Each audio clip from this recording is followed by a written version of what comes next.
I don't know exactly why I'm recording this. In fact, even now I wonder if it makes any sense.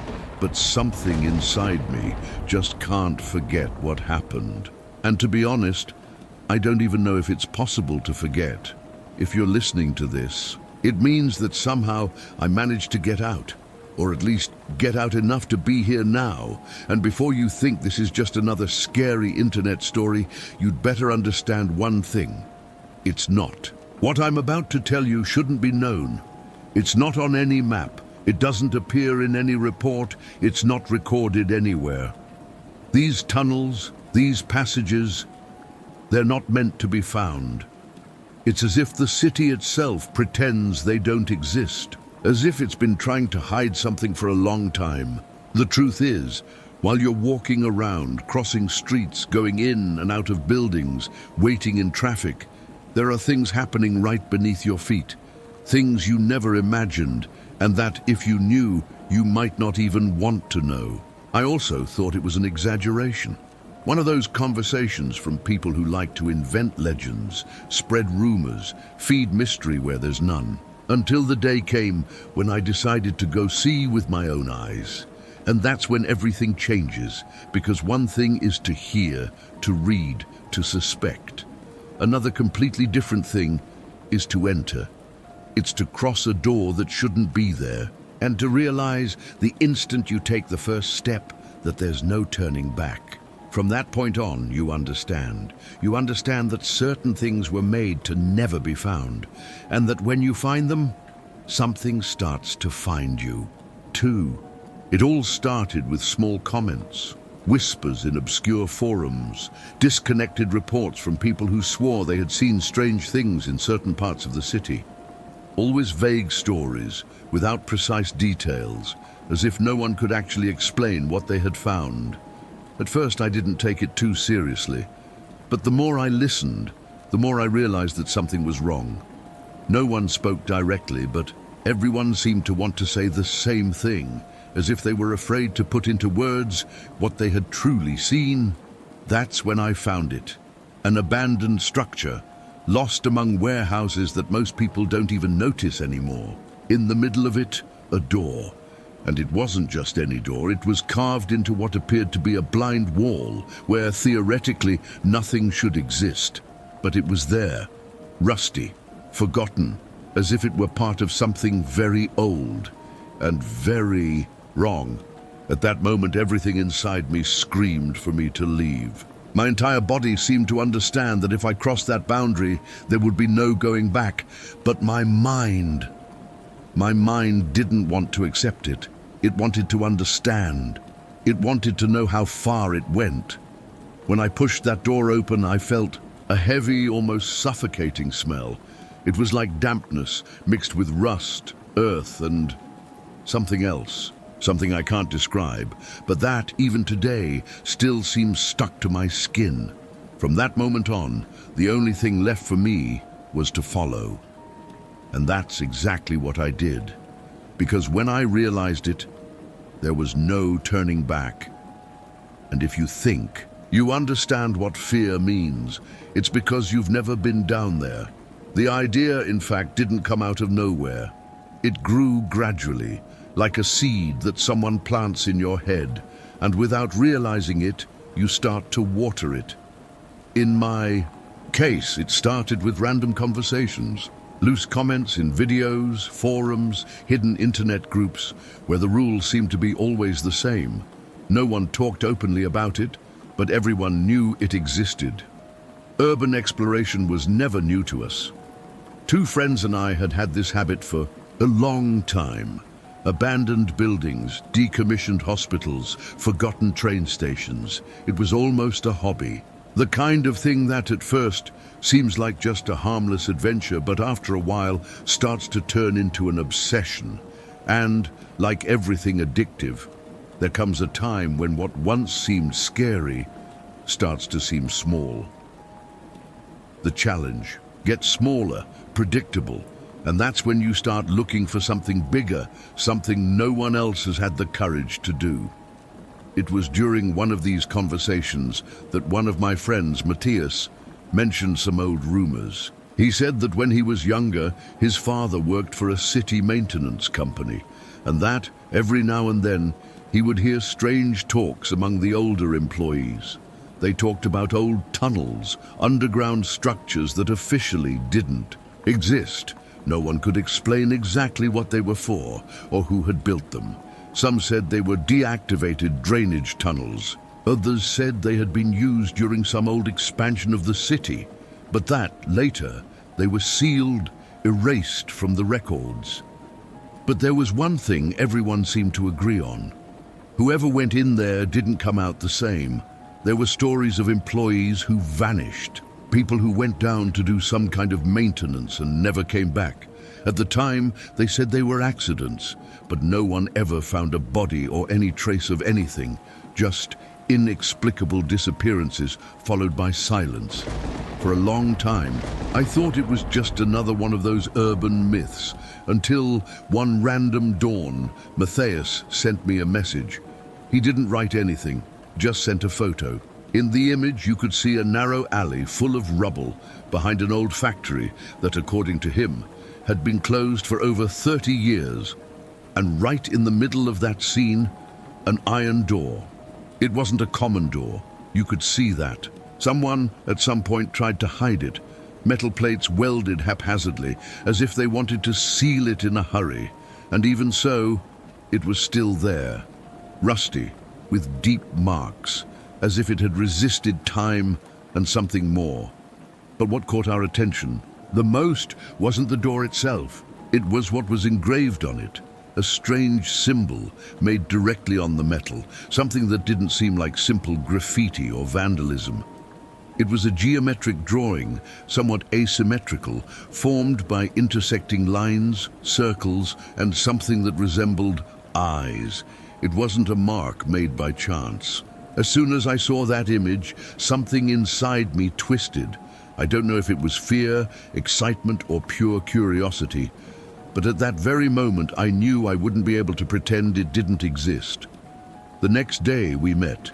Me, Matthias, and Gustavo.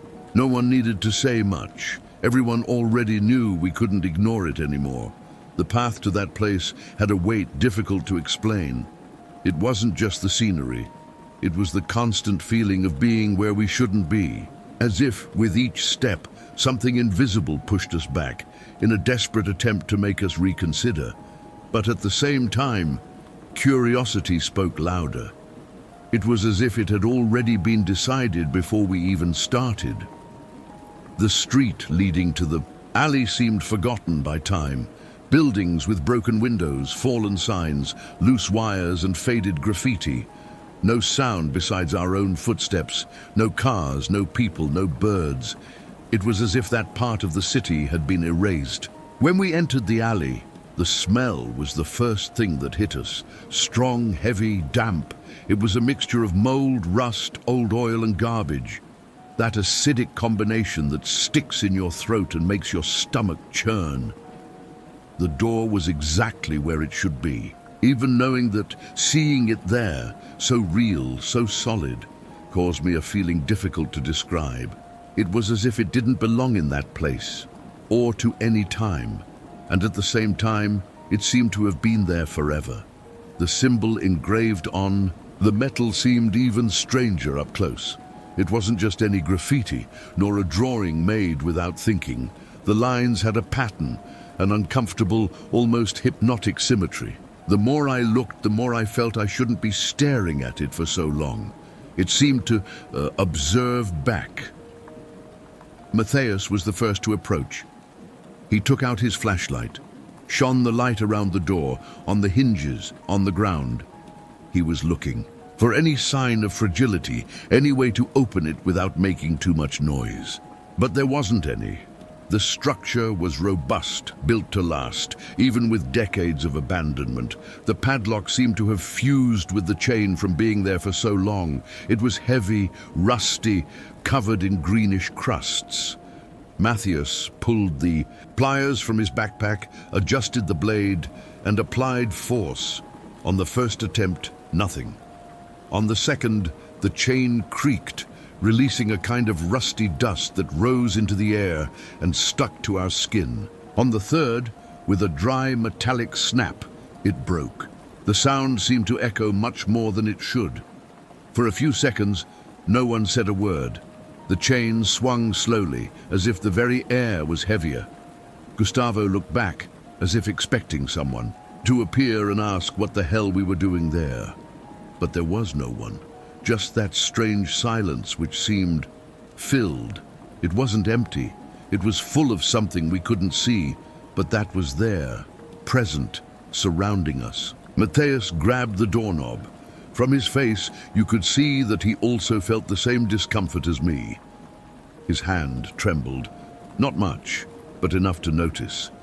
He took a deep breath and tried to turn it. At first, nothing. After forcing it a bit, the doorknob yielded, releasing a creak that sent a chill down my spine. The door didn't open easily. It dragged, little by little, scraping against the concrete floor, producing that sharp sound of metal against stone, a sound that didn't seem just mechanical.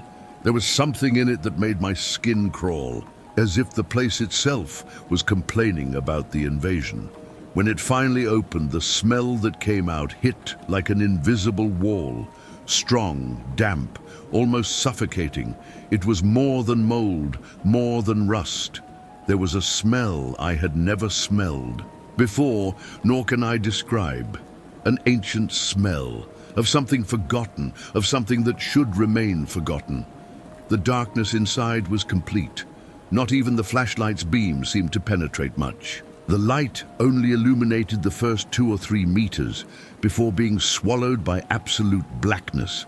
The walls were rough concrete, stained, cracked, covered in marks I couldn't tell if they were dampness, soot, or something worse. For a few seconds, no one moved. We just stood there, staring at that black hole that seemed to breathe. And as I looked, I had a strange sensation. As if it wasn't just a physical space, it was more than that. It was a presence, something that was there, waiting. Matthias broke the silence. "Are we going in or not?" His voice came out lower than he intended, almost a whisper. Gustavo didn't answer, neither did I, but there was no need to, because deep down all 3 of us already knew that from that point on, there was no turning back.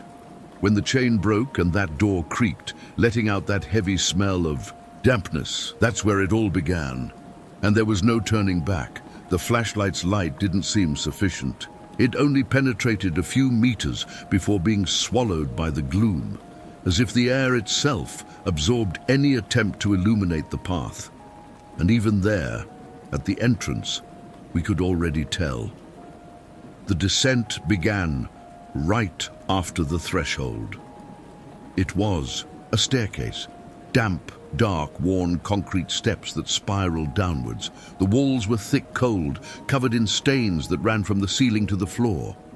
In some places you could see exposed bits of rebar, as if the concrete had succumbed to time, revealing twisted metal ribs. Every step echoed.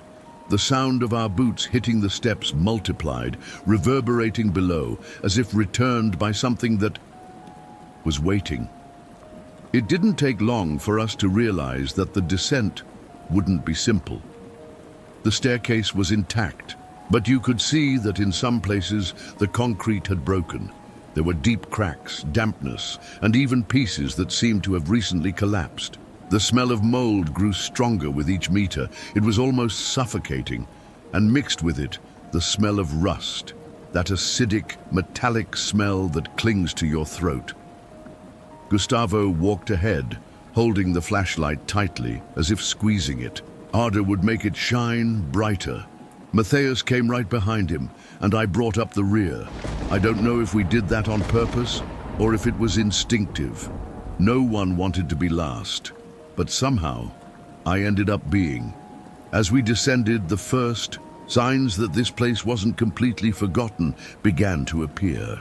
On the 3rd flight of stairs, we saw something strange on the wall. At first, it just looked like a scribble, a stain. But when we got closer, we realized they were hand-drawn marks, crooked lines, circles, symbols I couldn't identify. It didn't look like graffiti or urban art. It was more primitive, as if someone had drawn it with their bare hands, perhaps using mud or something worse. No one commented. We just exchanged quick glances and kept going. By this point, it seemed that if anyone said anything, the place itself would hear. The staircase seemed endless. With each turn of the spiral, we expected to see the end. But only more steps appeared, and the deeper we went, the more the walls seemed to close in. Dampness dripped everywhere, forming constant drops, creating that rhythmic sound of water dripping somewhere invisible. It was then that Gustavo's flashlight began to fail. First, it flickered as if it had lost contact. Then, it turned on and off a few times until it stabilized, but with a weaker light.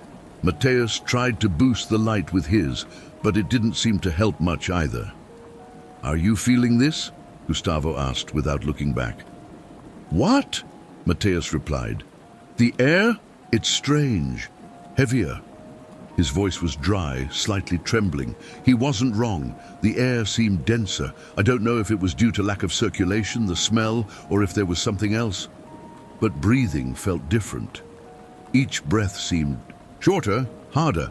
A few more meters, and we saw the first thing that actually made us stop. On the side of the staircase, leaning against the wall, was a doll.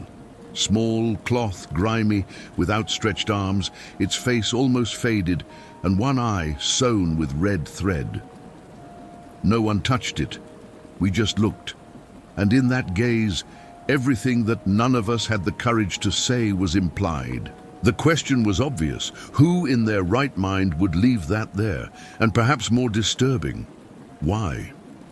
Mateus broke the silence. "This is getting too weird." No one answered. We just kept going. And as we passed the doll, I had the distinct feeling that it wasn't there by chance. The sound of footsteps began to seem different. I can't explain it, but it seemed like, besides ours, there was another one. At first, I thought it was an echo, but paying attention, I realized that it didn't match. When we stopped, the sound still took an extra second to stop. And sometimes, it didn't stop. "Did you hear that?" I asked, holding the flashlight tighter than I realized. "I heard it," Mateus replied without hesitation. Gustavo said nothing, just quickened his pace. The descent began to get tighter. The walls, once wide, started to narrow, and the feeling of claustrophobia became much more intense. The sound of running water, footsteps, the heavy air itself, everything seemed amplified. And in the midst of all this, a new sound emerged, something metallic. It wasn't a common clank. It was as if an iron bar had been dragged on the concrete, very far away. Or perhaps not that far away. We stopped again, and this time it was clear. It wasn't an echo. It wasn't imagination. The silence that followed was the worst, because in that silence, any noise gained a much greater meaning. And it was exactly at that moment that we heard a different sound, a crack. But it didn't sound like breaking wood. It was drier, closer. It sounded like a step, as if someone had stepped right behind me. For a few seconds, no one moved. We froze in the middle of the stairs, trying to understand if we had really heard that, or if it was just another trick of our own minds, distorted by the environment. But no, it wasn't in our heads. The sound didn't come from afar. It didn't sound like an echo. It was clear, direct, heavy. A single, firm step, as if someone had stepped exactly on the stair right behind me. I turned around so fast I almost let the flashlight slip from my hand. The light flickered, swept across the empty steps, the stained and wet walls, but there was no one. Just that suffocating emptiness that seemed to squeeze my chest and make my breathing shallow. You heard it, right? My voice came out, lower than I expected. "I heard it," Gustavo replied immediately, but without turning around. "I heard it." Mateus looked at me, then behind, then turned back to face the descent. No one knew what to say. No one wanted to be the first to suggest the obvious. But at that moment, any remaining doubt about whether that place was empty or not vanished. From then on, it became clear. We weren't alone. We continued. I don't know if out of pride, stubbornness, or pure stupidity, but we kept going. Each step felt heavier than the last. And as we descended, the darkness seemed to grow denser. The flashlight's light no longer served to illuminate the path. It only served to keep us from feeling completely blind. The walls began to change. The irregular concrete gave way to stone blocks, as if we were entering a much older part of the structure. Dampness seeped from all sides, forming trickles of water at the joints, and the smell was almost solid. It was like breathing inside a cave closed for decades, mixed with rust, mold, mud, and something else that had no name. That's when we noticed something that, until then, hadn't stood out. Footprints, clear, recent, marked in the mud that covered the steps and the floor. They were larger than ours, but wider, as if whoever had passed through there carried a lot of weight or had deformed, disproportionate feet. The strangest thing was that they didn't seem to lead anywhere. They appeared at points where there should have been nothing but wall, then vanished abruptly, as if the walker simply disappeared into thin air. We tried to continue without commenting, pretending that if we didn't talk about it, it wouldn't talk about us either. But the silence made everything seem louder. Even our own breathing seemed like a scream in that cramped space. Right after the footprints, we found more marks on the walls. But this time, they weren't symbols or drawings. They were deep scratches, made with something sharp. Long, parallel scratches that tore through the concrete and exposed the inner layer, as if someone or something had carved something there with inhuman force. The metallic noise returned, louder, closer. It was a harsh sound like iron being dragged against stone, and it came from below, from where the steps disappeared into the darkness. Gustavo stopped and turned. This isn't normal. This isn't wind. It's not water. It's not the structure giving way. There's someone there. Matthias shook his head, unsure if he agreed or was trying to deny it. I know. I'm hearing it too. We stood there still, looking into the darkness, waiting, but the sound ceased. It vanished all at once, leaving an even heavier, more oppressive silence. That's when we noticed something else. The sound of running water had stopped. That constant dripping, which had accompanied us since the beginning, simply vanished, as if the place itself had held its breath. And at that exact moment came the sound I will never forget. It wasn't the snap of wood, nor the noise of stone. It was a dry, heavy sound, a step, just one, but clear, strong, firm. This time, closer, much closer. There was no echo. There was no response, just that sound. As if someone or something was there, standing, watching us, waiting. I turned slowly, the flashlight trembling in my hand. I swept the space behind me. It seemed empty, but deep down, something told me it wasn't. Gustavo took a deep breath, swallowing hard. That was a step. He wasn't asking, he was stating.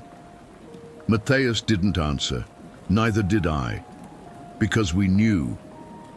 And knowing, at that moment, was worse than any confirmation. Whatever was there, it wasn't trying to hide. Not anymore. When the sound of that step vanished, all that remained was a silence that seemed heavier than the air itself. No one moved. No one dared to break that moment, as if any word, any movement, could awaken something we preferred to keep sleeping. But standing there wasn't an option, and despite the fear almost suffocating us, we knew that turning back no longer made sense either. The path seemed to have disappeared behind us, or perhaps it was just our minds playing tricks. We continued. Each step was more cautious than the last, and as we advanced, the feeling that this place didn't follow, common logic only increased. The tunnels simply made no sense. The first thing we noticed was that the seemingly endless staircase simply ended in a corridor. There was no door, no divider, nothing. Just a long, narrow, damp passage where the flashlight's beam barely reached 5 meters ahead. The walls were even more deteriorated. Broken concrete blocks, deep cracks and dampness running in crooked lines like veins of a diseased organism. And in the midst of these stains, markings began to appear.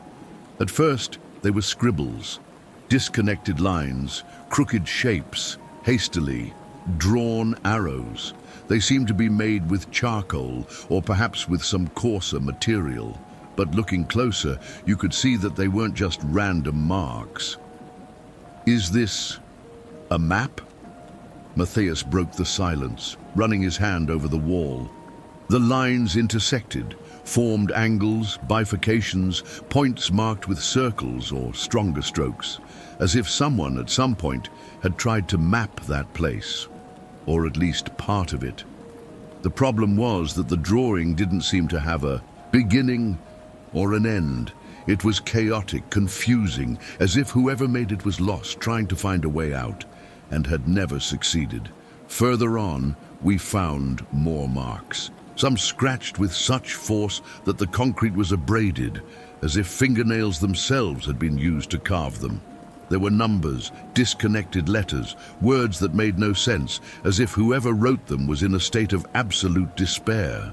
And in the midst of all this, a sequence of arrows, drawn more recently, more firmly, as if someone, or more than one person, had tried to indicate a path. "You're seeing this, right?" Gustavo said, his voice lower than normal. "This isn't old, this is recent." And he was right. The paint still seemed fresh in some spots, as if it had been done days ago, or less. But if someone had been there recently, where were they now? The corridor continued, turned left, then right, split into 2, then 3. No signage, no pattern, just that increasingly strong smell of dampness, iron, and something that seemed to worsen as we advanced. The strangest thing was the perception of space. We walked and walked, and it seemed as if the walls were moving, as if the place was slowly shifting, reorganizing the passages. Sometimes we'd look back, and the path seemed different.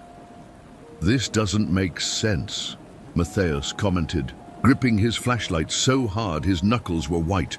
"It doesn't make any sense at all." "I know," I replied, "but look around. Do you think anything here needs to?" He didn't answer. No one did.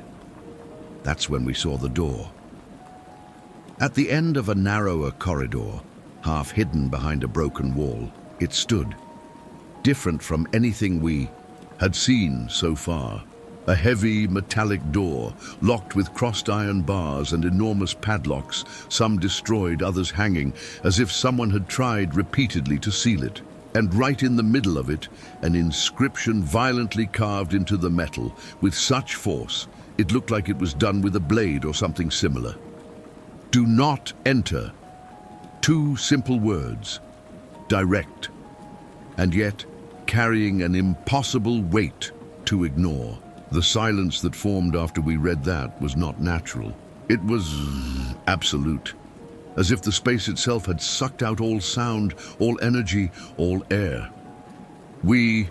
Matthias began but stopped. He looked at the door, then at us. "We shouldn't." "I know," Gustavo replied, his eyes still fixed on the inscription. "But what if it's this way? What if it's the exit?" No one answered immediately, because deep down, we all knew it wasn't the exit.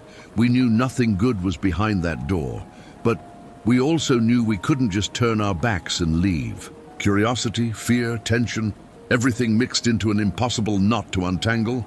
I took a deep breath, trying to ignore the weight in my chest, and looked at both of them. We didn't come all this way to turn back now. For a few seconds, no one moved. We stood still, staring at those words scratched on the door, as if that, by itself, was already a sentence. "Do not enter," simple, direct, and at the same time, it seemed like much more than a warning. It was a limit, a point no one should cross. Matthias took a deep breath, adjusted his backpack and broke the silence. "We're going to open this, aren't we?" It wasn't really a question. It was just the realization of the obvious. Gustavo looked at me, then at him, and shook his head. I don't know if it's a good idea, but it didn't matter anymore. Deep down, we knew we wouldn't have come this far if we were going to stop now. The doubt was just a reflection of our conscience, trying to cling to any shred of common sense. Matthias approached, testing the iron bars that crossed the door. One of them was loose on one side, hanging by a nearly broken hinge. The other two still held, but the metal was so corroded that it looked more resistant visually than in practice. He pulled out the pliers, took a deep breath, and started working. With each metallic snap, the sound reverberated in the tunnel. As if the space itself was complaining, it was impossible not to feel that something somewhere inside was waking up. The last bar gave way with a dry snap. Part of it fell to the floor, raising a thick cloud of dust, heavy with that impossible to define smell, something between rust, dampness, and decay. We stood in silence, staring at the door. It was heavy, reinforced, full of marks from previous sealing attempts. As if locking it wasn't enough, someone wanted to ensure it would never be opened again. For a few seconds, no one dared to move. The fear was no longer about what might be behind the door. The fear was in the very decision to open it. It was like crossing a point of no return. I extended my hand, grabbed the doorknob. Cold, rough, covered in rust. The sensation was strange, as if, just by touching it, it returned something. A shiver ran through my entire arm, climbed up the back of my neck, and locked at the base of my spine. I pushed slowly. The door didn't yield immediately. The metal groaned, protesting, resisting. Another attempt, and it began to move. First a few centimeters, then more, until it opened enough for the flashlight's light to begin penetrating the space beyond. And that's when I realized the smell that emanated from there wasn't the first thing that hit me, nor the most terrifying. What truly paralyzed me was what my eyes found: the walls. They were completely covered in handprints, hundreds, perhaps thousands, pressed in all directions, one over the other, forming layers, as if over time countless people had touched them. But there was one detail that chilled my chest in a way I'd never felt in my life. All the hands were facing inward. These weren't marks made for someone on the outside to see. They weren't pleas for help, nor signals. They were impressions, made by those who were inside, by those who, at some point, pressed their hands against the walls, looking at the closed door. The flashlight beams flickered. For a second, I wanted to believe it was just my imagination, just fatigue, just paranoia. But it wasn't. This was real as anything I'd ever seen. "My God," Gustavo whispered, almost voiceless. Matthias stood still, staring, unsure whether to take a step forward or run. What is this?" There was no answer. None that made sense, at least. We took a few steps forward, slowly, with the caution of someone treading on ground that could collapse at any moment. The marks were everywhere, on the ceiling, on the floor, in the corners, even on the iron bars strewn about. There was something profoundly wrong with that space. It wasn't just the absurd number of marks. It was what they represented, what they said, without speaking. And deep down, a question began to form in my head, hammering relentlessly. If all those hands were facing inward, what exactly was inside with them? The smell, the silence, the marks on the walls. All of that would have been enough to make any normal person run away. But we didn't run, and to this day, I don't know if it was out of courage or a toxic mixture of stubbornness, fear, and the purest curiosity. When we crossed that door, something changed. I can't explain exactly what, but It changed. It was like crossing an invisible boundary. The sensation was almost physical, as if the very air there was different, denser, heavier, and in a way that made no sense, more alive. The corridor ahead was narrow, more so than any other we had passed. The walls seemed to close in as we walked. The flashlight only illuminated a short section, and the rest was swallowed by darkness, as if there was a physical limit to light in that place. And it was at this point that the sounds began. First, almost imperceptible. A whisper, very distant. Words that couldn't be understood, mixed with the sound of dripping water, as if someone was trying to speak, but didn't want to be heard completely. The problem was that, as we advanced, they got louder, clearer. They weren't just whispers, they were moans, muffled screams, sounds that seemed to come from the walls, sounds that had no exact origin, as if they were inside the concrete itself. Matthias suddenly stopped, gripping his flashlight tighter. "Did you hear that?" "We've been hearing it for a while." My voice came out drier than I'd have liked. "I just don't know if I want to know what it is." The sound moved. Sometimes it seemed to come from the right, then the left, then somewhere above, or from behind. And what made it worse was realizing that when we stopped, the sound didn't stop. That's when we saw the first object, a backpack. Open, thrown in the corner with part of its contents scattered on the damp ground. Wet papers, a notebook with stuck pages, a water bottle, still full, as if it had just been dropped.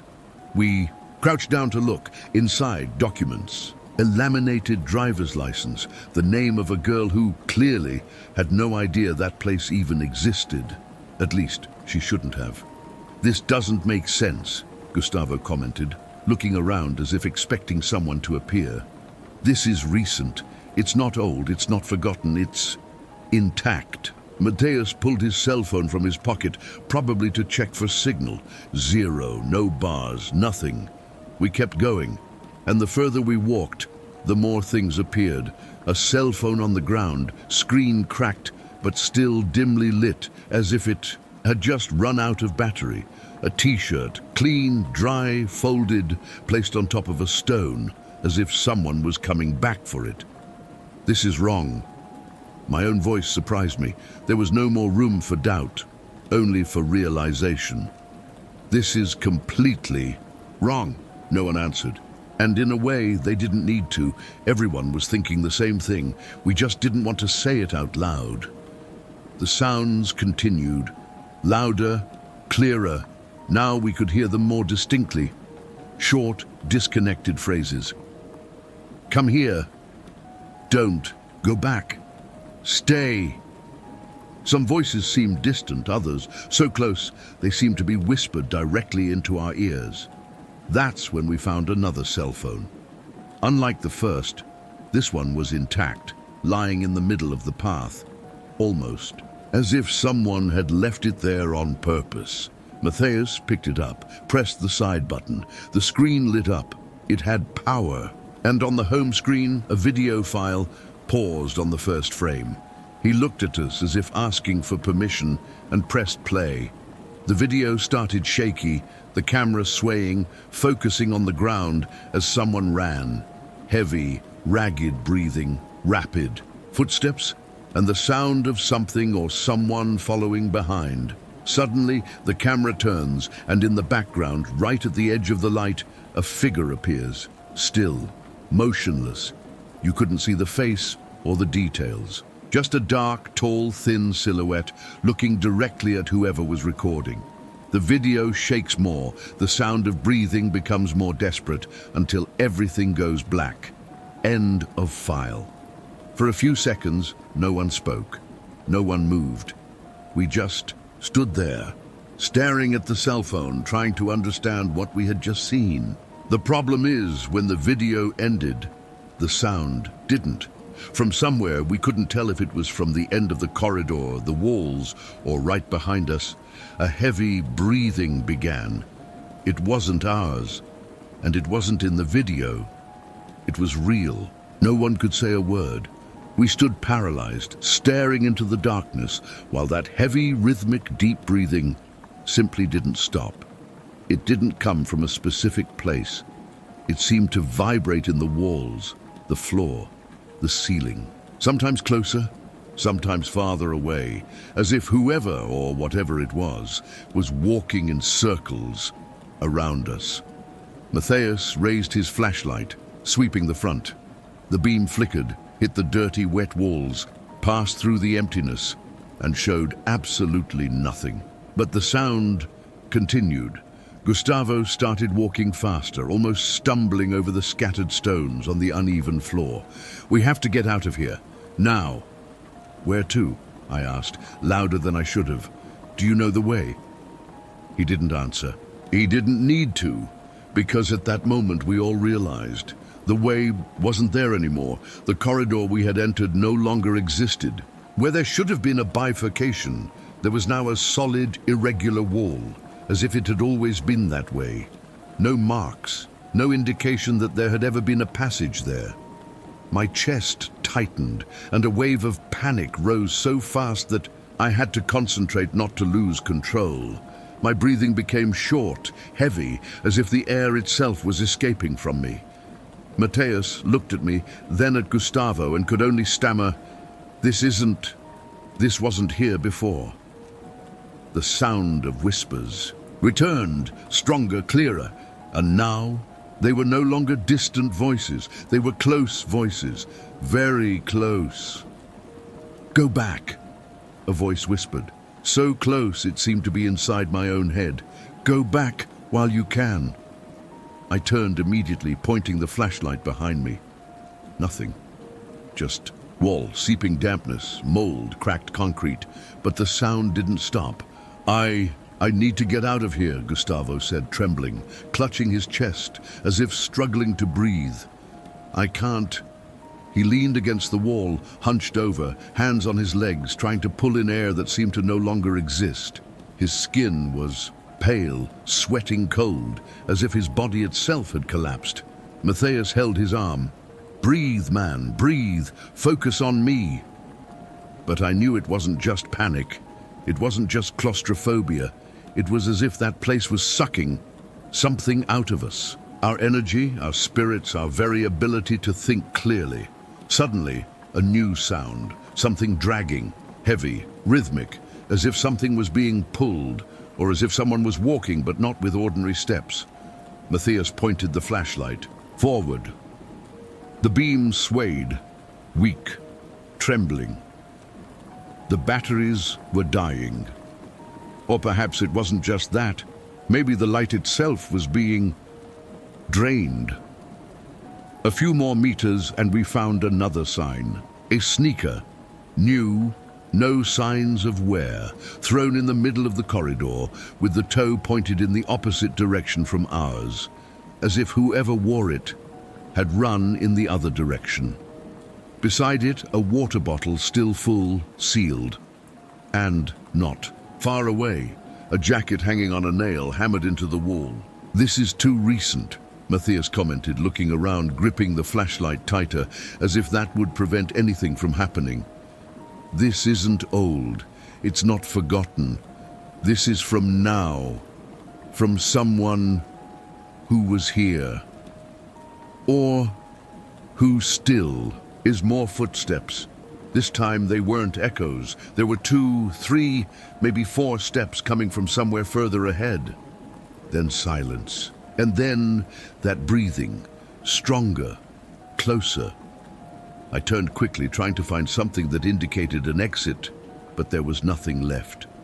The corridor, which seemed straight, began to curve, forming strange, disconnected angles, as if the space itself was bending, changing, reorganizing to keep us there. The walls began to feel tighter, the ceiling lower, and the sound grew louder. Now they weren't just whispers anymore. They were screams, muffled, suffocated screams, as if coming from inside the concrete, from behind the walls, from the very floor.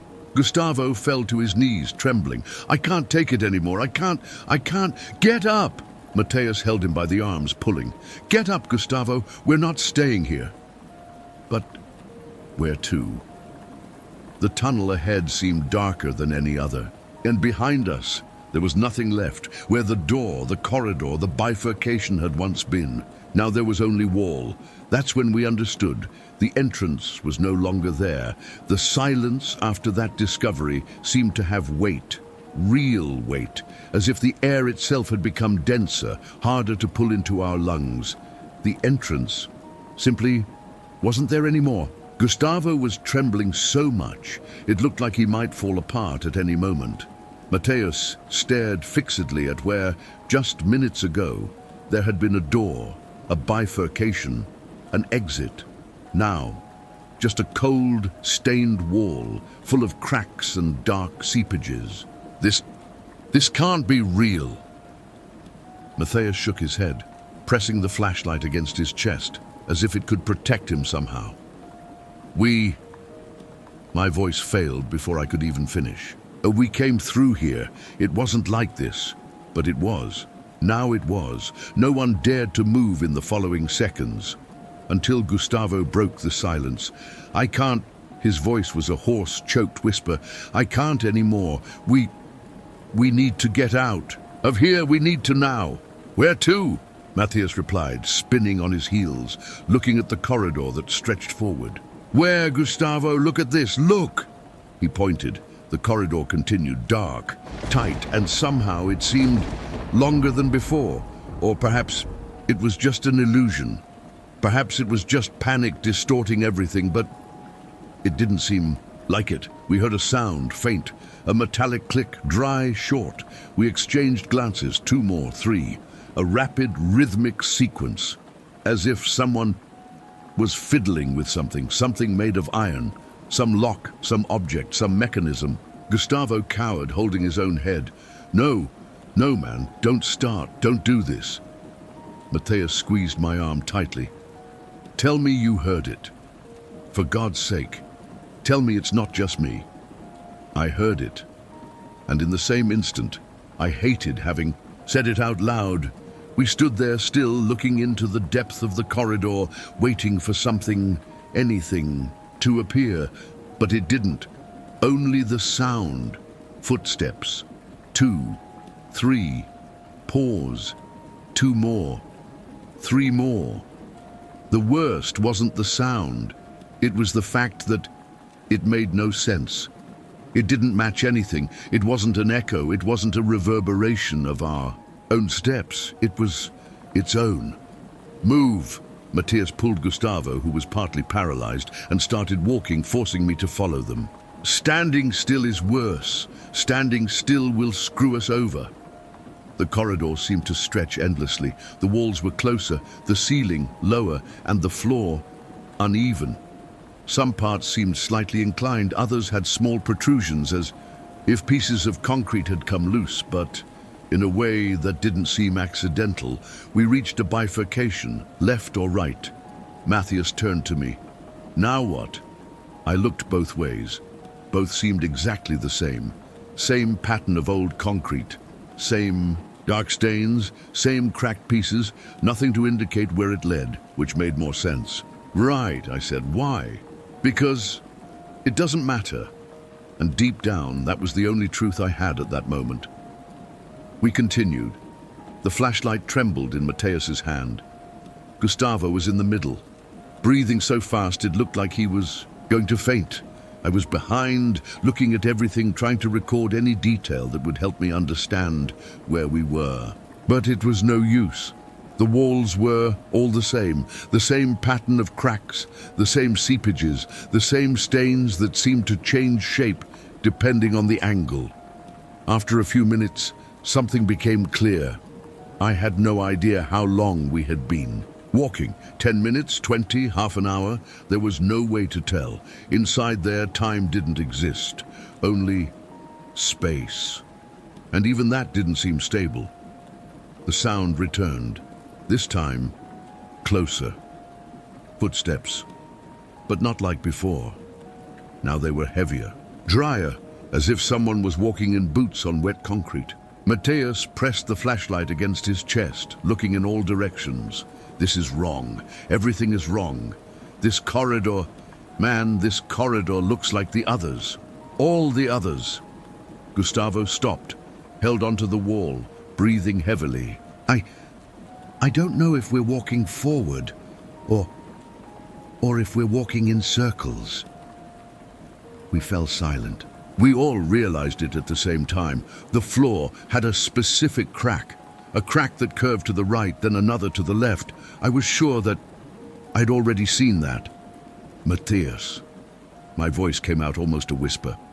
This doesn't look like that corridor from the beginning. He looked, and by his face he realized the same as I did. No, it's not possible. No. Gustavo looked at both of us, trembling. Don't say that. Don't say that. Don't say... But no one needed to say anything more. His despair was already etched on our faces too. We're lost. Mathias squeezed his eyes shut, as if wanting to erase his own sight. We're walking in circles. The sound returned. Now it wasn't footsteps anymore. It was voices, whispers. Did you hear that? My voice cracked. Please tell me you heard it. No one answered, because everyone had heard it, and at that exact second, I knew. If we didn't find a way out fast, it wasn't just being lost. We were going to go insane. In here, the voices started faintly, almost imperceptible, but they were there. Short, disconnected sounds, like clipped words, breathed in mid-syllable, laden with a dry, hoarse, fragile whisper, and at the same time horrifying. Shut up. Gustavo clutched his own ears, trembling. Shut up, shut up, shut up. But it wasn't him who needed to be quiet. It wasn't us who were speaking. Mathias squeezed my arm. Go now. He shot forward, pulling Gustavo, who resisted, his body stiff, locked, as if his legs no longer responded. I followed close behind, looking over my shoulder, expecting, in truth, fearing, that something would appear at the end of the corridor. But nothing appeared. Only the sound. The sound was always there. The corridor seemed endless. The same. Old concrete, the same cracks, the same seepages that ran down the walls, drawing twisted, deformed, uncomfortable shapes to look at. For an instant, I was sure we passed a mark that I recognized. A crack on the left wall that went down to the floor and curved. The same one I had seen, how long ago? Minutes, hours? This is wrong, I said, almost without realizing I was speaking. This is very wrong. Mathias suddenly stopped, spinning on his feet, looking in all directions. This is impossible. What? He looked at me, pale, his eyes red, teary, breathing heavily. This corridor, it has no end. It has no end. It doesn't finish. Gustavo cowered, sliding his back down the wall until he sat on the floor, his hands clutching his head, his entire body trembling. I can't anymore. I can't take it anymore. Mathias knelt in front of him, held him by the shoulders. Stay with me, man. Stay with me. Don't freak out now. Don't do this to me. Don't do this to me now. Gustavo couldn't speak. He trembled. His mouth opened, but no sound came out. His whole body seemed to reject its own existence in that place. I turned back. The corridor was empty. No sound, no presence, no door, no way back. In fact, where did we even come from? For a few seconds, my mind froze. My head seemed to spin, as if I had forgotten, simply forgotten how we had gotten there. The sound returned, closer, clearer. Now they weren't whispers anymore. It was a breathing, heavy, slow, as if someone or something was standing there, standing, watching, us waiting, observing. Mathias stood up, pulled Gustavo by the arms, almost hoisting him up with a jolt. Go! We're going to walk until this thing ends, until this thing is over. We started walking again, but no one needed to say anything more. His despair was already on our faces too. We're lost. Matthias squeezed his eyes shut as if wanting to erase his own vision. We're walking in circles.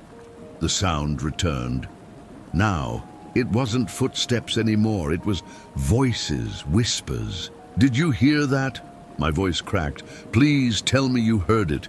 No one answered because everyone had heard it. And at that exact second, I knew. If we didn't find a way out fast, it wasn't just being lost. We were going to go insane. In here, the voices started faintly, almost imperceptible, but they were there. Short, disconnected sounds, like clipped words, breathed mid-syllable, laden with a dry, hoarse, fragile whisper. And at the same time, horrible. Shut up. Gustavo clutched his own ears, trembling. Shut up, shut up, shut up. But it wasn't him who needed to be quiet. It wasn't us who were speaking. Matthias squeezed my arm. Go now! He shot forward, pulling Gustavo, who resisted, his body stiff, locked, as if his legs no longer responded. I went right behind, looking over my shoulder, expecting, in truth, fearing, that something would appear at the end of the corridor. But nothing appeared. Only the sound. The sound was always there. The corridor seemed never-ending. The same old concrete, the same cracks, the same infiltrations running down the walls, drawing twisted, deformed, uncomfortable shapes to look at. For an instant, I was sure we passed a mark that I recognized. A crack on the left wall that went down to the floor and curved. The same one I had seen, how long ago? Minutes, hours. This is wrong, I said, almost without realizing I was speaking. This is very wrong. Matthias suddenly stopped, spinning on his feet, looking in all directions. This is impossible. What? He looked at me, pale, his eyes red, teary, breathing heavily. This corridor, it has no end. It has no end. It doesn't finish. Gustavo cowered, sliding his back down the wall until he sat on the floor, his hands clutching his head, his entire body trembling. I can't anymore. I can't take it anymore. Matthias knelt in front of him, held him by the shoulders. Stay with me, man. Stay with me. Don't freak out now. Don't do this to me. Don't do this to me now. Gustavo couldn't speak. He trembled. His mouth opened, but no sound came out. His whole body seemed to reject its own existence in that place. I turned back. The corridor was empty. No sound, no presence, no door, no way back. In fact, where did we even come from? For a few seconds, my mind froze. My head seemed to spin, as if it had simply forgotten how we had gotten there. The sound returned, closer, clearer. Now they weren't whispers anymore. It was a breathing, heavy, slow, as if someone or something was standing there, watching us, waiting, observing. Matthias stood up, pulled Gustavo by the arms, almost hoisting him up with a jolt. Go. We're going to walk until this thing ends, until this thing is over. We started walking again, but now it seemed different. The path was no longer straight. It began to incline, first almost imperceptibly, then more sharply. This is going down, I said, looking at the floor. This is going down. Matthias looked at me with that expression that mixed fear, disbelief, and exhaustion. So what? Better to go down than... He didn't finish the sentence. Perhaps he didn't even know how. We continued. The floor was damp, slippery in some places, full of marks, as if something had been dragged there. Or someone. Gustavo almost fell twice. His legs seemed detached from his body. Every 2 steps he stumbled, dragging his feet, bumping into the walls, breathing in a way that made it seem like he was going to faint. We're going to get out, Matthias said to him, and perhaps to himself. We're going to get out, understand? I'm not staying here, I'm not... The sound returned. Footsteps. This time, behind us, 3, 4, 5. They stopped, and then 2 more, closer. I turned so fast I almost lost my balance. The flashlight trembled in my hand. The light swayed, casting deformed shadows on the walls, on the cracks, on the stains. Nothing. The corridor was empty. But the sound was there. Matthias squeezed his eyes shut, taking a deep breath. This isn't real. This isn't real. You sure? I asked, staring at him. Because I don't know anymore, Matthias. I swear to everything I don't know anymore. Gustavo let out a low moan, half choked, half suffocated. I can't take it anymore. We're trapped. We're trapped here. We'll never get out of here. The sound returned. Now. In front, we stopped. Matthias squeezed my arm. No, it's not possible.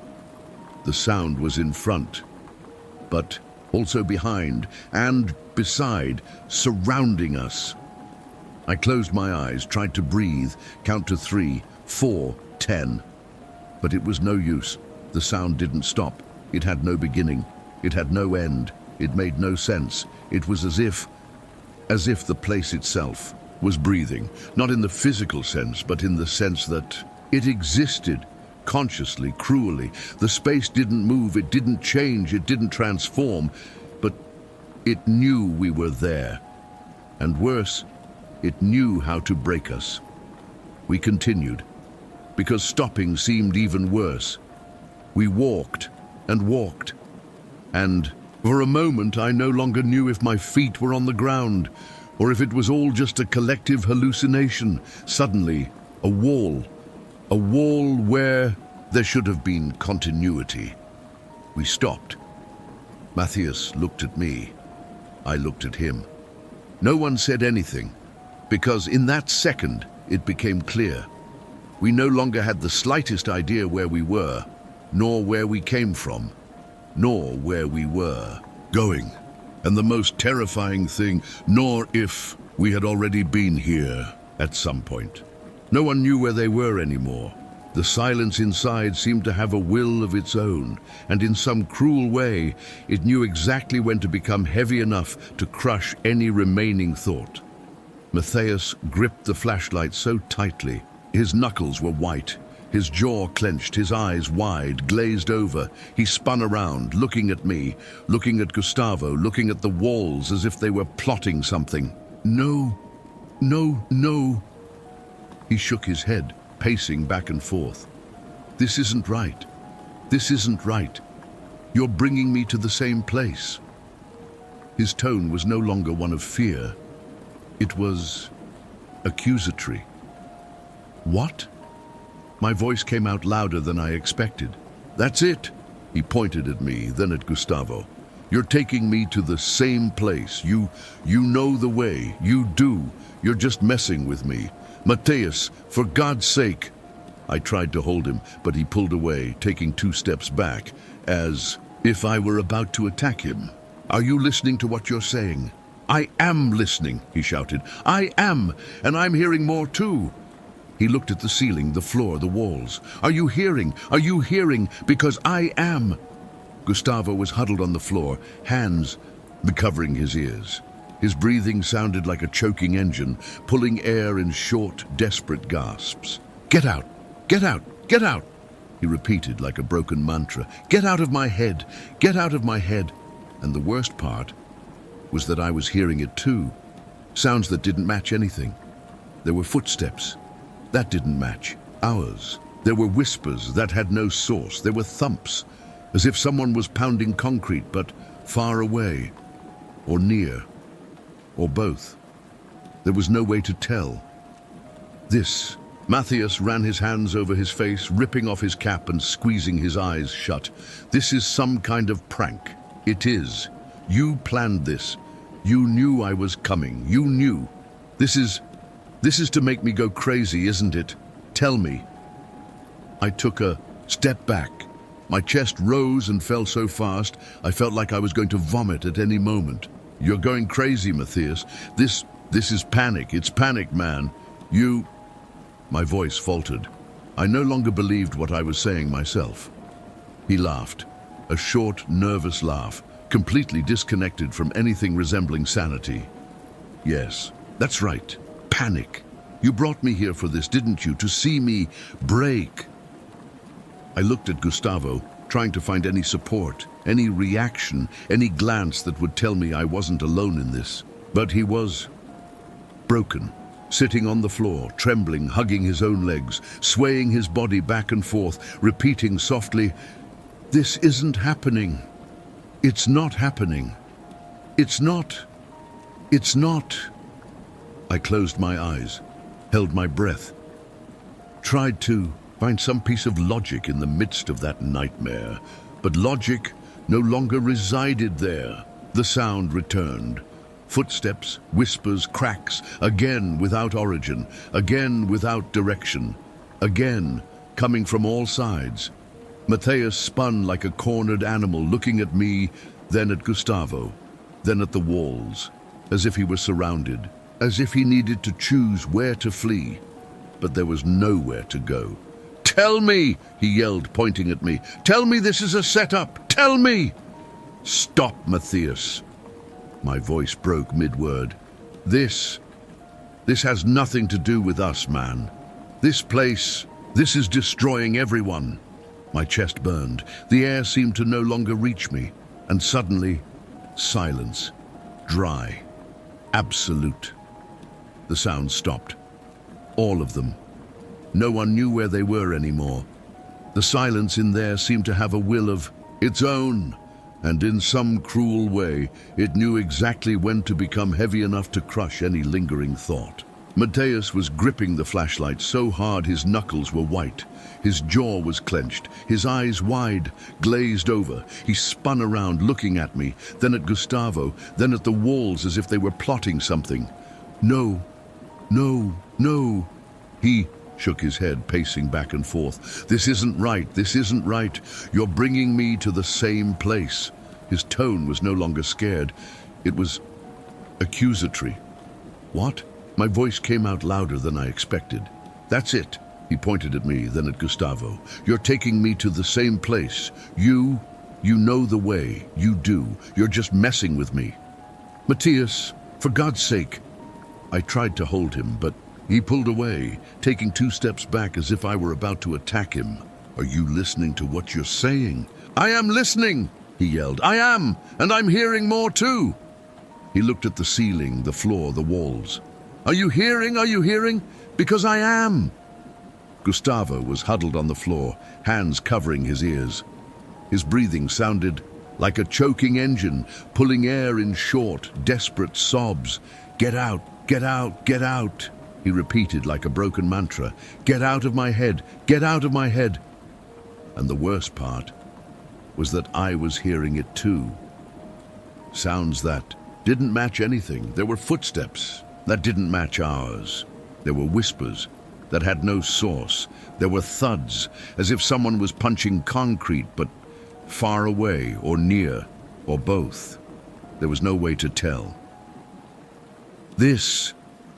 Matthias ran his hands over his face, ripping off his cap and squeezing his eyes shut. "This is some kind of prank, it is. You planned this. You knew I was coming. You knew this is to drive me crazy, right? Tell me!" I took a step back. My chest was heaving so fast I felt like I was going to vomit at any moment. "You're going crazy, Matthias. This is panic. It's panic, man. You..." My voice failed. I no longer believed what I was saying myself. He laughed. A short, nervous laugh, completely disconnected from anything resembling sanity. "Yes, that's right. Panic. You brought me here for this, right? To see me break." I looked at Gustavo, trying to find any support, any reaction, any glance that would tell me I wasn't alone in this. But he was broken, sitting on the floor, trembling, hugging his own legs, swaying his body back and forth, repeating softly, "This isn't happening. It's not happening. It's not. It's not." I closed my eyes, held my breath, tried to find some piece of logic in the midst of that nightmare. But logic no longer lived there. The sound returned.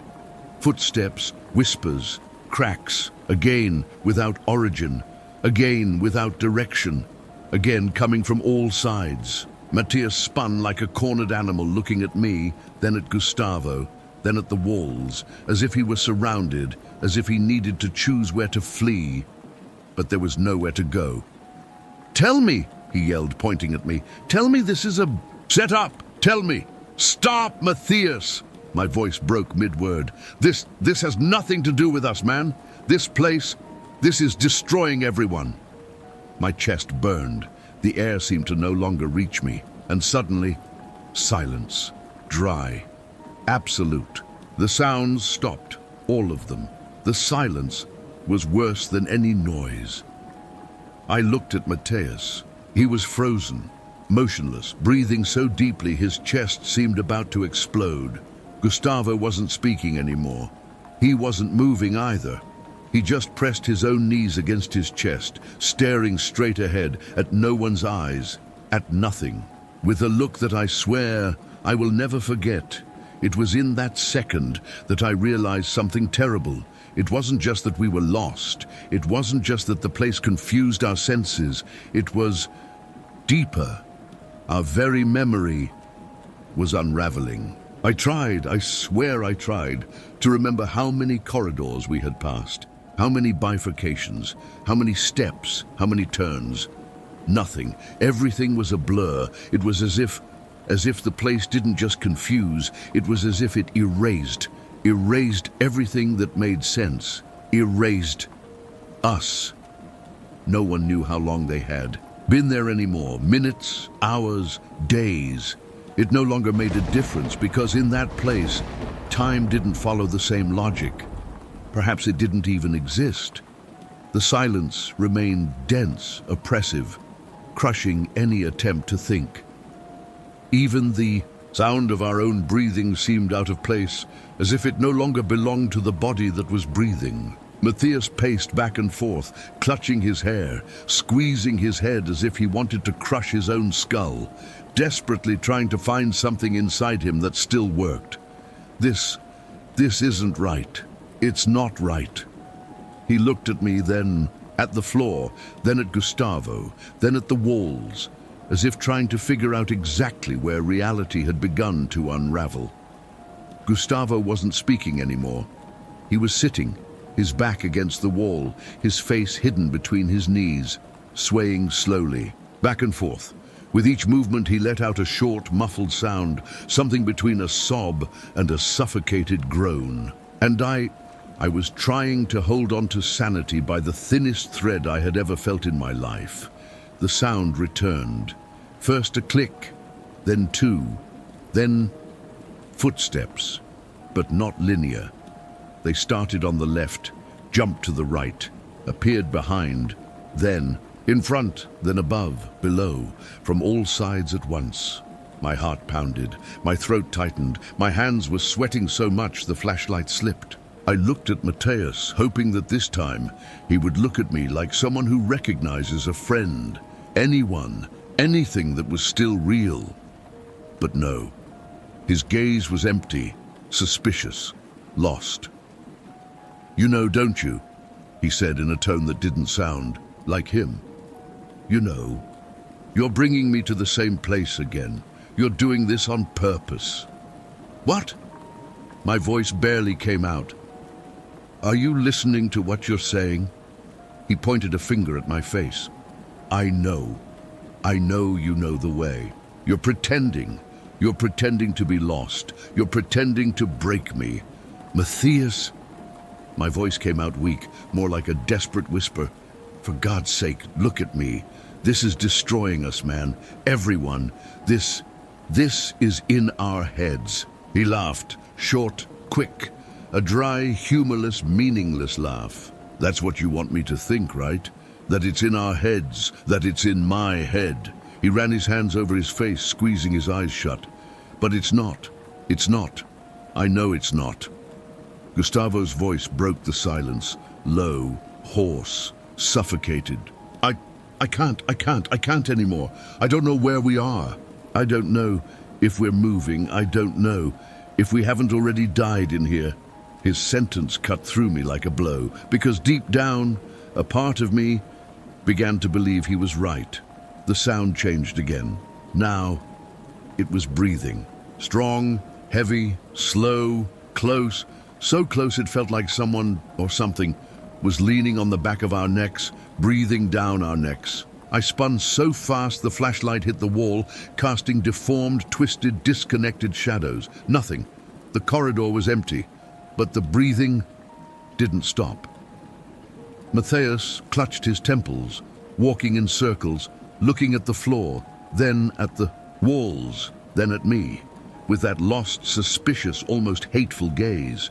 This isn't possible. This isn't possible. This isn't real. I took 2 steps back, leaned against the wall, feeling the cold, rough, damp concrete. I held my head with both hands. My chest rose and fell so fast, I felt like I was going to black out at any second. I swear I tried, to remember which way we had come, where we had entered, but I couldn't. It was like trying to remember a bad dream. You know you were somewhere, but you don't know exactly where, or how, or when. The sound stopped for a few seconds, nothing, and then a dry crack behind us. I turned again, almost tripping, the flashlight trembling in my hand. Nothing, just the corridor. The same corridor that seemed to be all the other corridors. Matthias had his hands on his face, breathing like someone drowning in their own air. "We're trapped," he said in a thread of a voice. "We're trapped. We'll never get out of here again." I looked at Gustavo. He was no longer reacting, his body huddled, his eyes wide, red, lost in the void, as if his mind had shut down. And that's when things got even worse. I realized that the sound of our breathing wasn't right anymore. I inhaled, and it took half a second to hear the sound of it. Matthias inhaled, and the sound came late. Gustavo let out a moan, and the sound seemed to echo twice, as if the space had detached from time, as if even sound had started to get lost. Time no longer made sense. Space no longer made sense. The only thing that still seemed real was fear. And in that second, I had an absolute certainty. The problem wasn't the labyrinth. The problem was us. We were breaking, and we didn't know if we could ever be whole again. The floor seemed increasingly unstable, not because it trembled, not because there was anything physical happening, but because our own legs could no longer support the weight of our bodies. We walked, or at least we thought we walked. The notion of distance, of space, of direction no longer existed. There was only that dirty, moldy, cracked concrete, the same walls, the same marks, the same ones. Or maybe they weren't even the same. Maybe they just seemed to be. My whole body ached, my head throbbed, my chest burned, as if the air there had been replaced by something denser, heavier, harder to breathe. No one spoke, not Gustavo, not Matthias, not me, because at that point, words no longer served any purpose. The sound continued, always the sound.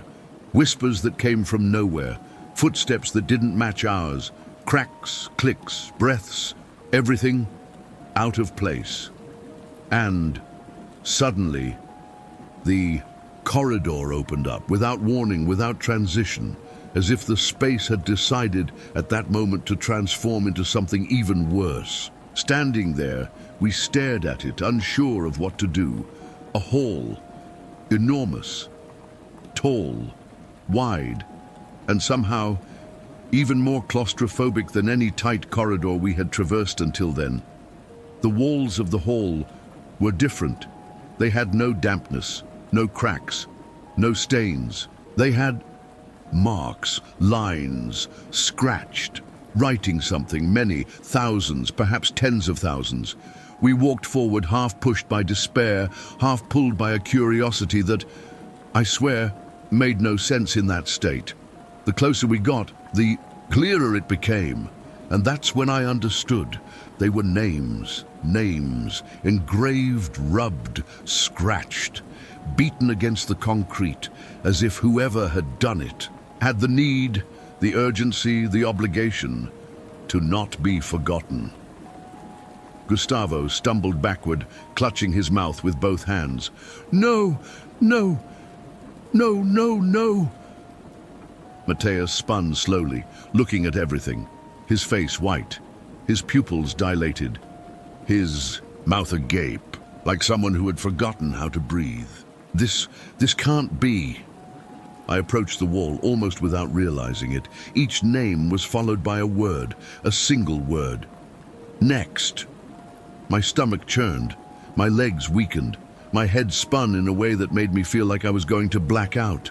No, my voice barely came out. This isn't happening. Gustavo fell to his knees. We're dead. We're dead. We're dead. We're never. Mathias was trembling so much his teeth seemed like they would break just by chattering against each other. No, it's not possible. I moved closer, my hands trembling, my eyes burning, my throat dry. I read some names, many I didn't know. But one or two seemed strange, familiar, until the floor disappeared. Not literally, but it was as if, because there, in the middle of that wall, amidst tens of thousands of names, were ours, mine, Mathias's, Gustavo's, there, engraved, cold, raw, definitive, and right below, next. My leg gave out. I felt my hands turn. Cold, my chest seized, my breathing vanished, my head seemed to explode, not from pain, but from something I can't explain.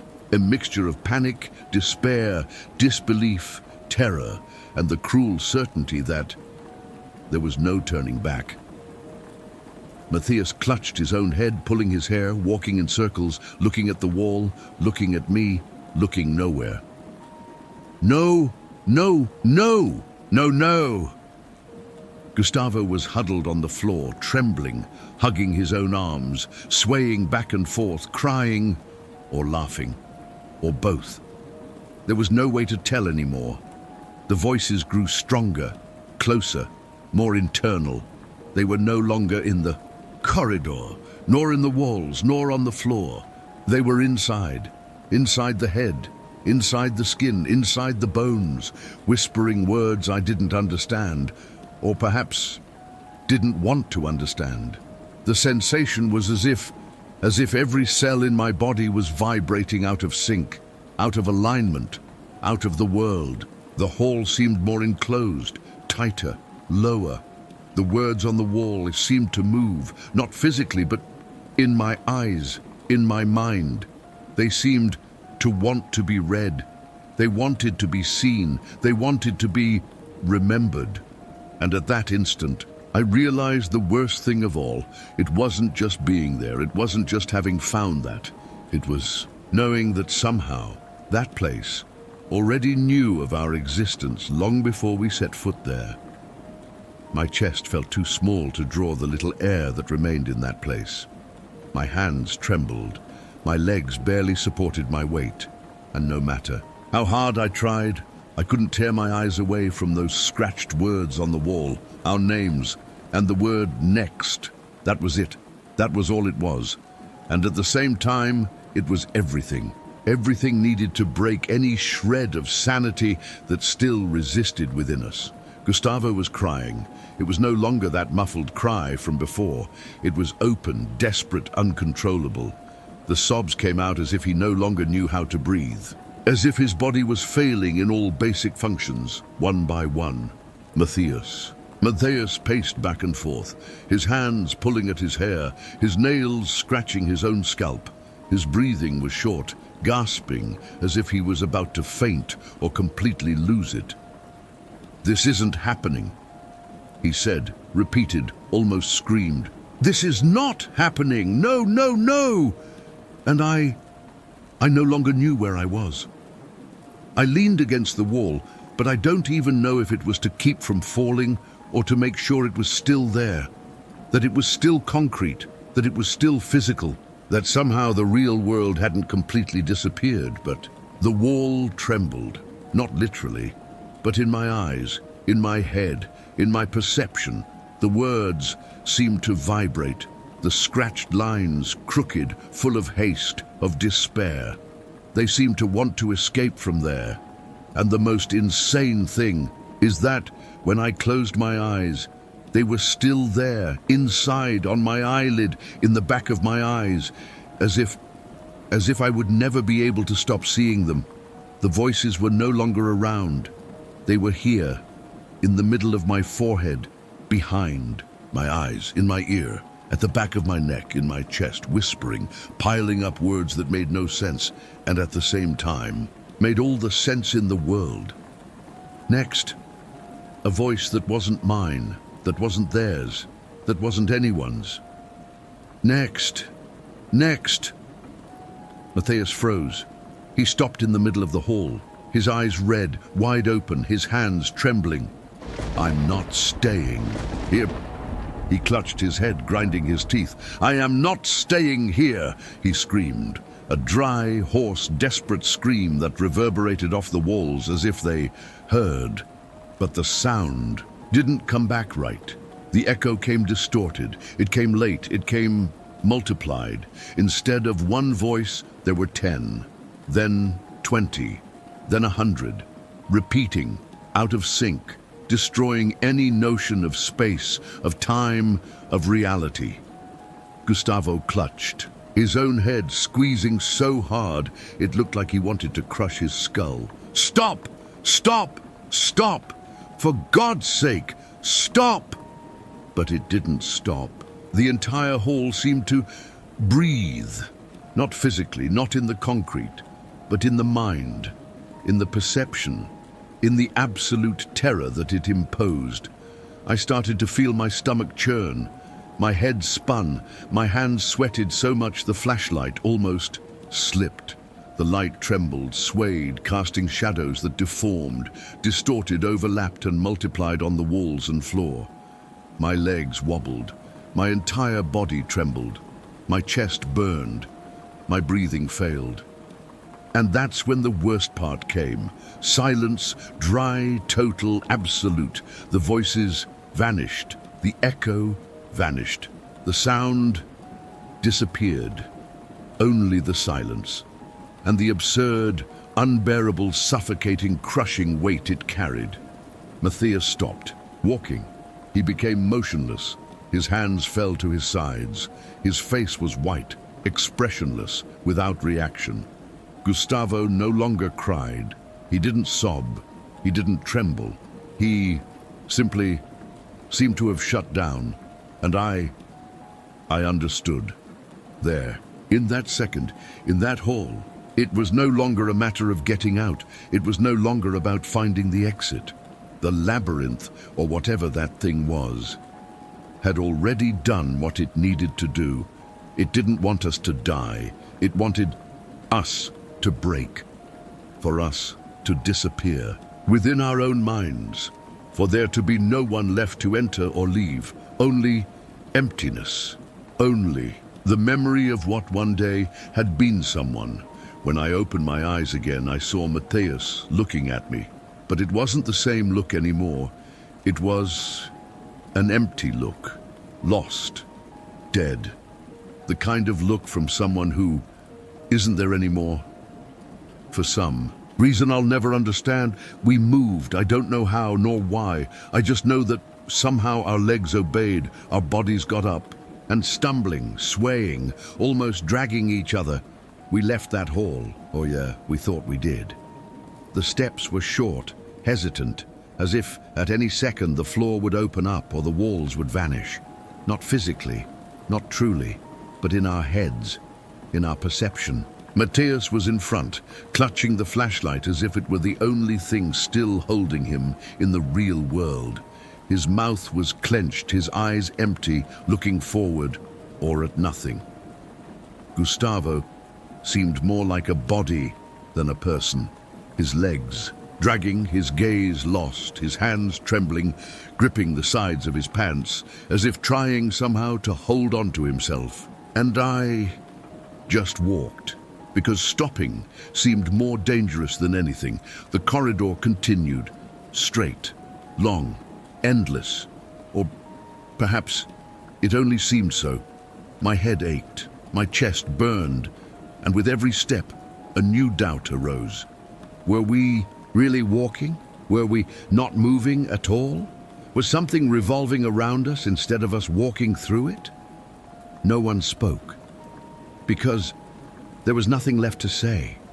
And suddenly, a door, there, at the end of the corridor, simple, metal, old, rusty, the paint peeling, the doorknob twisted as if someone had tried to break in, or as if it had simply been that way for a long time. We stopped. No one dared to touch it, because what if it was another trap? What if opening this door was just falling into another cycle, or worse? What if there was nothing left beyond it? The silence was so dense you could hear your own heartbeat. And even that seemed out of place, out of time, out of body. Matthias took a deep breath. He gripped the doorknob. It turned, without resistance, without difficulty, and when he pulled, the door opened. The shock was so great that for a few seconds no one moved. There, on the other side, the alley. The same alley where it all began, the same broken ground, the same graffiti-covered walls, the same puddles of dirty water, the same smell of mold, trash, smoke, the same, or almost, because something wasn't right.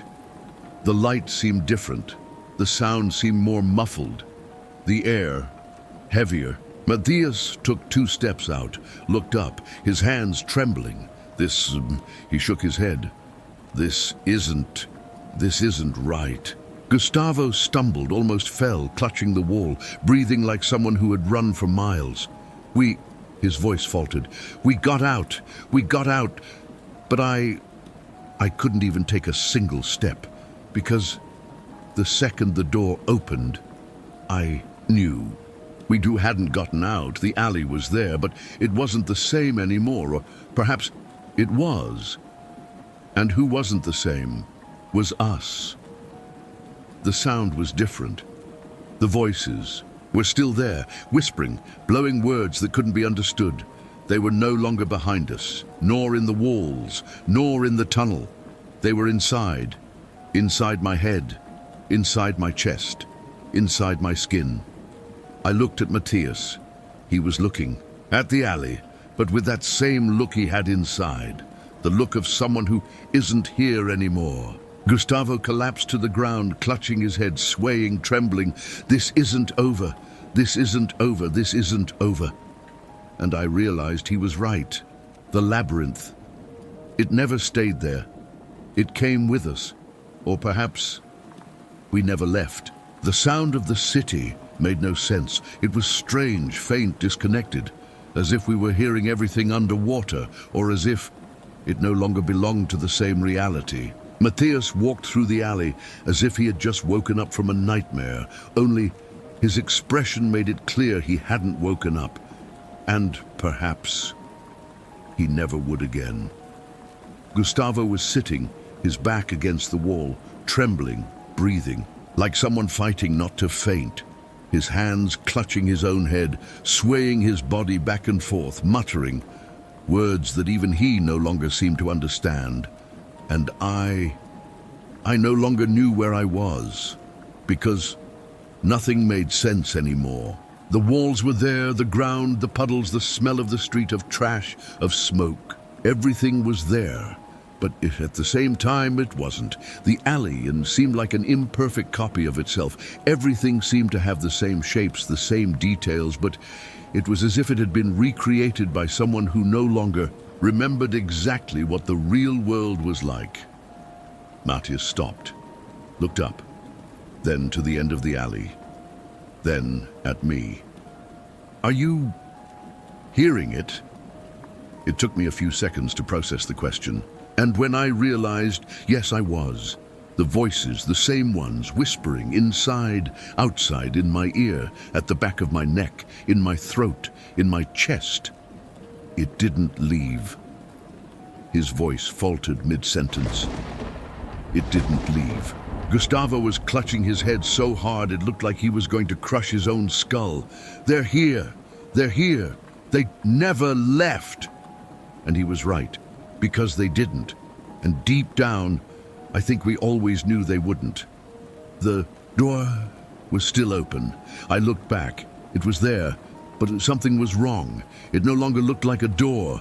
It looked just like a frame, an empty, black, dark space, impossible to stare at for more than 2 seconds without feeling my chest tighten, my breath catch, my head spin. And for some reason I can't explain, I knew if we went back in, we wouldn't come out again. Because maybe we had never left. Mateus turned, staring at the door, his face white, his mouth clenched, his hands trembling. His voice barely came out. We didn't get out, did we? I didn't answer, because there was no answer. Gustavo got up, stumbling, tripping over his own feet, clutching his head. I'm not going anymore. I'm not going back.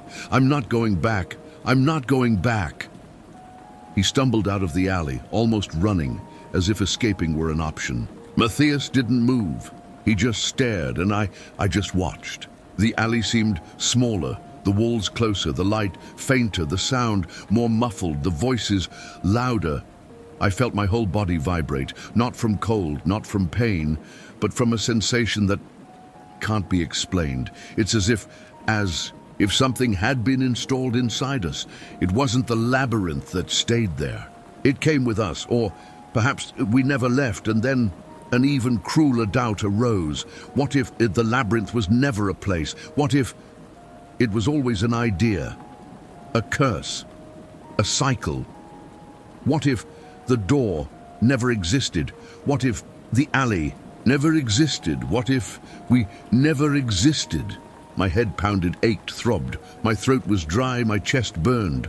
The sound of cars, of people, of the city seemed like a distant, disconnected, out-of-sync noise, and for the first time I realized I no longer knew if the ones walking in the middle of the street were people, or if they were just others, like us, others who one day also entered, who also thought they would get out, and who now just walk, carrying the labyrinth, forever, inside, wherever they go, wherever they look, wherever they live. If you can even call that living anymore. You know, I've tried to find a logical explanation for everything that happened. I tried to convince myself it was just disorientation, panic, a collective breakdown, a sequence of mistakes, bad decisions. But the more I think about it, the more I realize it wasn't that, because the most frightening thing wasn't what I saw in there. The most frightening thing it was realizing that perhaps it never stayed there. Because look, we got out. At least, that's what we tell ourselves. That we got out, that we escaped, that we survived. But if you ask me today if I'm sure of it, I don't know how to answer you, because the truth is, since that day, nothing feels right anymore. The world doesn't sound the same. Things no longer have the same smell, the same weight, the same sound. The voices, they continue, low, sometimes more distant, sometimes so close it feels like they're speaking inside my head. And it's bizarre, because sometimes I walk down the street, I look at people, and I keep wondering, are they seeing the same world as me? Do they also carry their own labyrinth inside their heads? Have they also entered without realizing it? Because after all this, I've come to a conclusion that, honestly, I'd give anything not to have reached. The labyrinth was never a place. It was never there, beneath the city, hidden behind an old door at the end of some alley. The labyrinth has always been here, in the mind, in the fear, in the doubt, in what we pretend not to see, not to hear, not to feel. And now, it's here, with me, with us, perhaps with you too. Because if there's one thing I've learned, it's that this kind of place, it doesn't disappear, it doesn't vanish, it doesn't close. It just waits. It waits for the next person. It waits for those who can't control their curiosity, for those who think it's just a story, it's just a legend, it's just a game. It waits for the next one. And you know what? The worst part of it all is that once you know it exists, once you hear this story, once this information enters your head, it starts looking for you too. And I need to ask you, honestly, do you know of a place like this in your city? A place everyone pretends doesn't exist. That alley, that abandoned building, or that gate locked for decades, that door with no sign, no name, no reason to be there. Have you seen it? Have you passed by it? Have you felt something looking at you from there? Then do this, write in the comments, "This also happens in my city." If you've ever heard of a place like that, if you've ever been through something, or if after this story you realize that perhaps you've already entered and didn't even notice. And subscribe to the channel, because sometimes the next video might be about you.